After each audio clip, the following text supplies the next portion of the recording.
Pineapple অর্থ আনারস। Apple অর্থ আপেল। ব্যানানা অর্থ কলা। অরেঞ্জ অর্থ কমলা।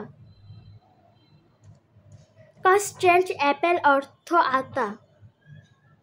ম্যাঙ্গো অর্থ আম। স্ট্রবেরি অর্থ স্ট্রবেরি। ওয়াটারমেলন অর্থ তরমুজ। জ্যাকফ্রুট অর্থ কাঁঠাল। গ্রেপ অর্থ আঙুর। লিচি অর্থ লিচু। পেঁপে অর্থ পেঁপে। গুয়াভা অর্থ পেয়ারা। আপনার সন্তানের মেধা বিকাশের জন্য আমাদের চ্যানেলটি সাবস্ক্রাইব করে আমাদের সাথেই থাকুন।